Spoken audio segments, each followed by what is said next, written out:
Bilo da se bavite amaterskim ili profesionalnim uzgojem povrća, dobro je imati prostor u kojem ćemo u ranom periodu, dok je još hladno, uzgojiti mlade biljke. To je upravo ovaj period kada se dan produžava, a zimi se bliži kraj. Zbog toga ćemo danas pričati o ovoj temi i načinu na koji možemo napraviti klijalište za naše biljke. Uvijek smo tu da vam pokažemo nešto novo i nadamo se da će vam i ovaj video biti zanimljiv. Podržite naš rad sa like ispod videa i podijelite ga sa prijateljima na društvenim mrežama. Ne zaboravite da je u toku darivanje u kojem možete osvojiti vrijedne poklone. Sudjelujte na način da ste aktivni. Ostavite like i komentar na video. Pozorno pratite jer će u videu biti informacija koja će biti odgovor na nagradno pitanje koje ćemo vam postaviti kasnije u videu.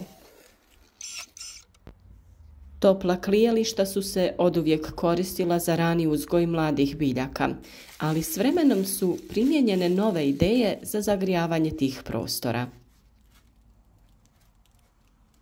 Zbog toga ćemo podijeliti klijališta prema načinu zagrijavanja na one sa prirodnim izvorom zagrijavanja i one kod kojih se za zagrijavanje koristi električna energija ili centralno grijanje. Ukoliko biljke uzgajamo za svoje potrebe, ali i za podmirivanje manjeg tržišta, dovoljan je i mali prostor da bi se dobilo jako puno biljaka.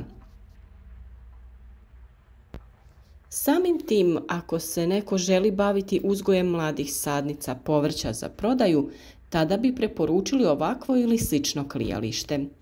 Zaista na prostoru od 1 kvadratnog metra može se uzgojiti na stotine različitih biljaka. Prvo na što treba obratiti pažnju kada je u pitanju izrada klijališta jeste izvor toplote koji će zagrijavati taj prostor. Ako se radi o prirodnom zagrijavanju, tada se koristi stajsko gnojivo koje se u debelom sloju složi ispod klijališta. Toplina se dobiva nakon što se aktiviraju mikroorganizmi u stajnjaku, nakon čega toplota prelazi u gornje slojeve tla i supstrat u kojem uzgajamo mlade biljke.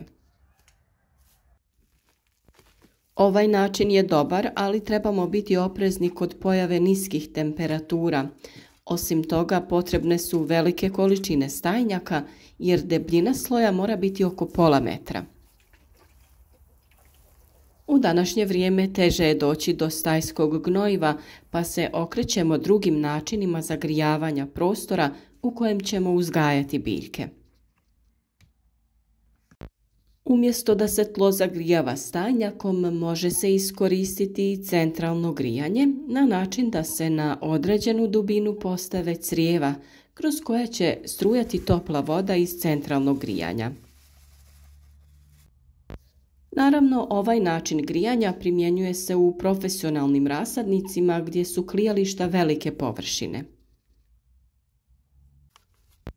Za mala klijališta mogu se koristiti električni grijači koji se stave na dno klijališta preko kojih se dodaje supstrat u kojem se uzgajaju biljke.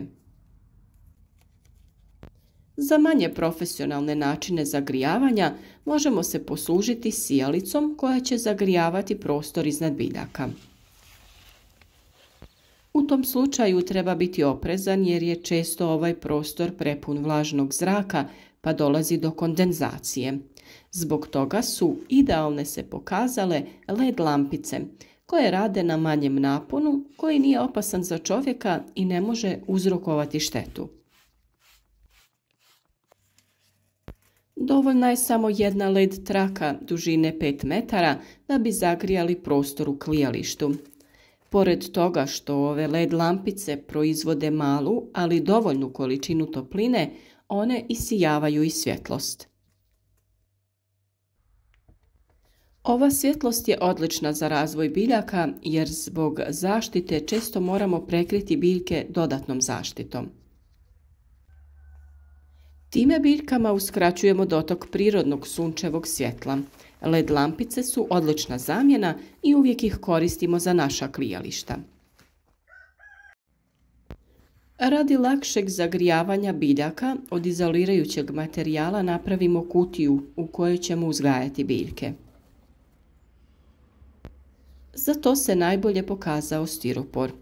Pored toga što čuva toplinu, veoma je praktičan i jednostavan za rad. Za spajanje ovog materijala iskoristiti ćemo pur pjenu.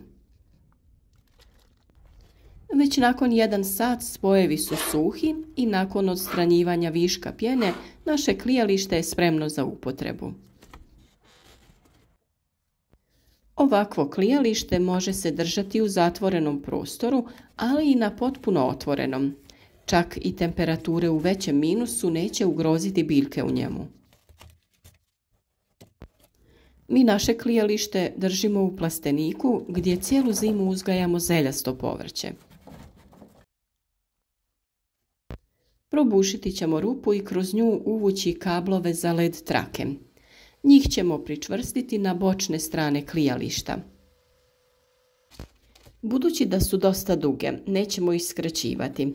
Pričvrstiti ćemo ih sa žicom koju smo narezali i savili je u obliku slova U. Da bi led trake bile stabilne, pričvrstiti ćemo ih sa žicom na svakih 20 cm.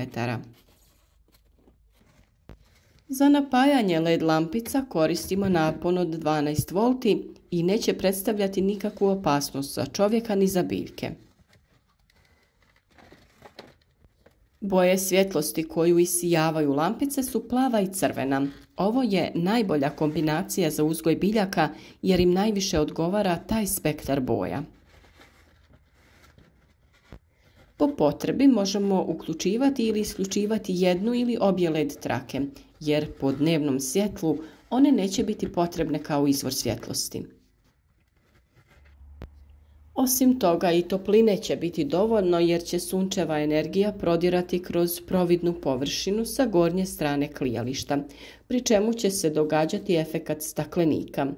Naše biljke u ovakvim uslovima će odlično napredovati.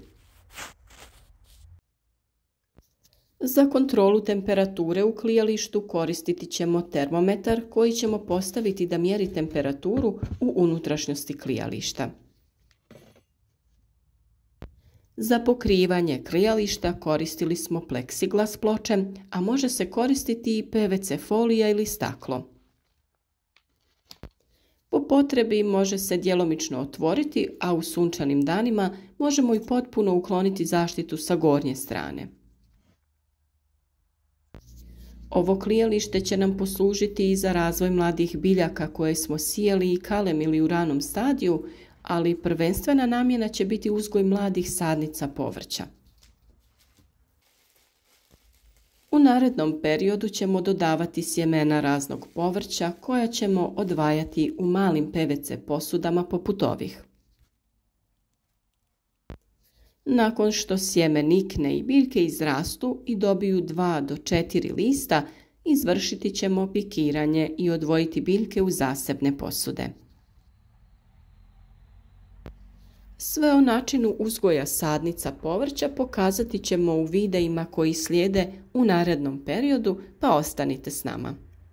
Pokazati ćemo vam sve što je potrebno da znate o uzgoju povrća od sjemena do ploda. Svi koji nas redovno prate znaju da najaktivniji pratitelji mogu na kraju mjeseca januara osvojiti vrijedne poklone. Uslov je da budete aktivni, ostavite like, podijelite video sa prijateljima, a najvažnije je da ostavite neki komentar kako bi vidjeli vaše ime i zapamtili vas. Kako bi vam olakšali sa komentarima i idejama šta da napišete i učinili stvari malo zanimljivijima, tokom videa smo spomenuli nagradno pitanje. Ono glasi: koja kombinacija boja u osvjetljenju najbolje odgovara za uzgoj presadnica? Odgovore pišite ispod u komentarima. Hvala vam na divnim komentarima koje nam pišete ispod videa iz svih dijelova svijeta. Puno nam znači kada pročitamo komentare iz Južne Amerike, Australije, gdje se sada već beru plodovi u vrtovima. Lijepo je znati da je ova naša zajednica tako velika i nadamo se da ćemo u narednom periodu biti još veći i prepoznatljiviji, naravno po dobrim savjetima o uzgoju voća i povrća.